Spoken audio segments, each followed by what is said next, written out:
हाय दोस्तों, आप सबका इंजीनियरिंग मैथमेटिक्स पर आपका स्वागत है। आज हम लोग पढ़ने वाले हैं mathematics parameters of higher order differential equation. ठीक है, तो ये जो मेथड है वो सिर्फ सेकंड ऑर्डर के लिए वैलिड रहता है और इस फॉर्म में होनी चाहिए हमारी इक्वेशन। तो डिफरेंशियल इक्वेशन इस फॉर्म में है y double x plus p minus plus q y is equals to capital x।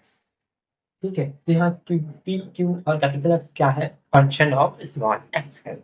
ठीक है, अब हम लोग को पता है कि कॉम्प्लीमेंट्री फंक्शन कैसे निकालते हैं। ठीक है, तो कॉम्प्लीमेंट्री फंक्शन हम लोग को दिया हुआ c1 y1 plus c2 y2।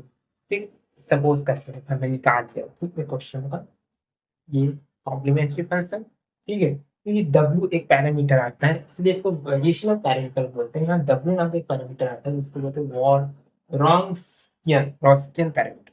ठीक है, रॉन्स्कियन नाम के एक साइंटिस्ट ने इसको दिया है, इसको रॉन्स्कियन बोलते हैं। और ये जो w है वो किससे निकलता है? डिटर्मिनेंट ऑफ यहाँ जो कॉम्प्लीमेंट्री फंक्शन निकला है अपना, इसका y1 और y2, y1 और y2, फिर y1 का डिफरेंशिएशन, फिर y2 का डिफरेंशिएशन। ठीक है, वन टाइम्स। ठीक है, y1 डैश y2 डैश, इसका क्या करेंगे? डिटर्मिनेंट निकालेंगे तो हमारा w निकलेगा। w निकलने के बाद ही हम पर्टिकुलर इंटीग्रल निकाल सकते हैं। जो हमारा पर्टिकुलर इंटीग्रल फॉर्मूला होता है वो होता है is equal to minus y1 integration y2 capital x upon w dx।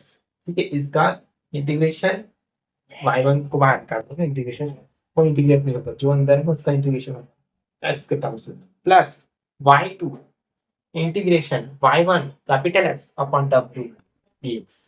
ठीक, तो इस फॉर्मूले से हमारा पर्टिकुलर इंटीग्रल निकल जाएगा, तो हमारा कंप्लीट सॉल्यूशन हो जाएगा CF प्लस पर्टिकुलर इंटीग्रल। ठीक है, तो इसका क्वेश्चन देखते हैं। ओके, हमारा ये है y double x minus 6y plus 9 y is equals to e की power 3x upon x square. ठीक है, इसका सब हम लोग सबसे पहले कॉम्प्लीमेंट्री फंक्शन निकालना होगा। ठीक है, तो कॉम्प्लीमेंट्री फंक्शन निकालने के लिए हमें क्या करना पड़ेगा? पहले ऑक्सिलरी इक्वेशन निकालना होगा। ऑक्सिलरी इक्वेशन निकालने के लिए हमें ऑक्सिलरी इक्वेशन कैसे निकालेंगे, ये सबसे देखना पड़ेगा। ऑक्सिलरी इक्वेशन कैसे निकलता है? यहाँ क्या दिया है? ऑक्सिलरी इक्वेशन का रूट्स निकालना है। ठीक है, ऑक्सिलरी इक्वेशन बनाने के लिए पहले डी का सकता है -6d plus 9 is equal to 0। ठीक है, डिफरेंशिएट हो रहा है उसी को डी लिखते हैं, तो डिफरेंशिएट नहीं हो रहा है वो 1 हो जाता है। ठीक है, ये डिफरेंशिएट हो रहा है इसमें डी स्क्वायर हो गया, दो बार डिफरेंशिएट हुआ तो डी स्क्वायर हो गया, एक बार डिफरेंशिएट हुआ तो डी हो गया। ठीक है, तो D square minus 6d plus 9 equals to 0, ये अपना ऑक्सिलरी इक्वेशन आ गया। ओके, इस ऑक्सिलरी इक्वेशन को क्या करेंगे? सॉल्व करेंगे तो हमारा रूट्स आएगा, उसके अकॉर्डिंग कॉम्प्लीमेंट्री फंक्शन निकालेंगे। ये हो जाएगा D square minus 3d plus 9 is equal to 0। यहाँ से d कॉमन नहीं लिया जाएगा, d माइनस 3, यहाँ से 3 माइनस 3 कॉमन नहीं लिया जाएगा, 3 माइनस 3 इज इक्वल्स टू 0। तो हमारा रूट 3 माइनस 3 का होल स्क्वायर इक्वल्स टू 0 हो जाएगा, तो रूट्स आ जाएगा अपना d का d। टू इक्वल रूट्स, अब टू इक्वल रूट्स का जो कॉम्प्लीमेंट्री फंक्शन होता है वो होता है, क्या होता है?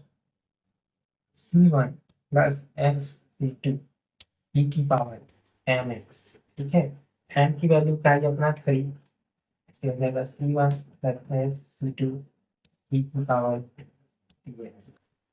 ओके, इसको मल्टीप्लाई कर देंगे तो हमारे पास आ जाएगा e की power 3x c1 plus e की पावर 3x x e की पावर 3x।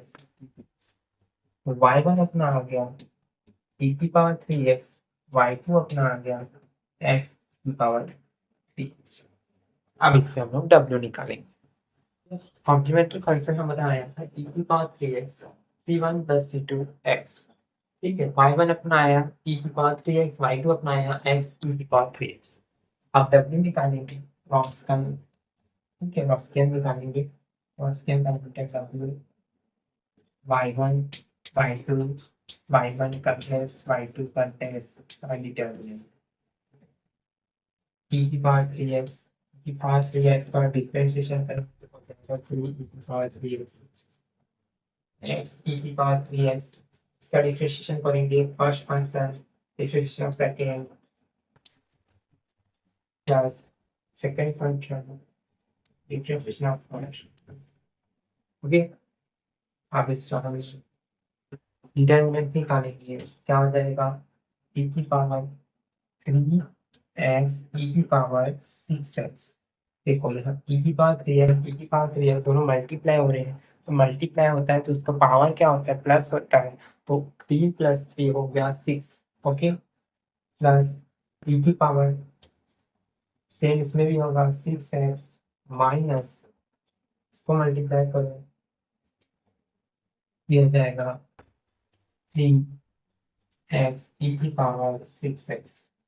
ये कैंसिल हो जाएगा तो w हमारे पास आ जाएगा e की पावर 6x। ठीक, अब पर्टिकुलर इंटीग्रल निकालेंगे। पर्टिकुलर इंटीग्रल का फॉर्मूला होता है -y1 integration of y2 capital X upon w dx plus y2 integration of y1 capital X upon w dx। Value put करेंगे, y1 अपना है e की पावर 3x इंटीग्रेशन y2 अपना है x e की पावर 3x की power x है मैं की power 3x upon x square upon w अपना है की पावर 6x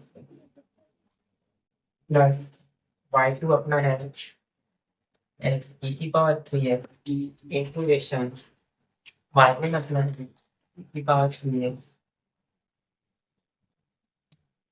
कैपिटल x है e की power 3x upon x square upon e की पावर 6x, ये है अपना w।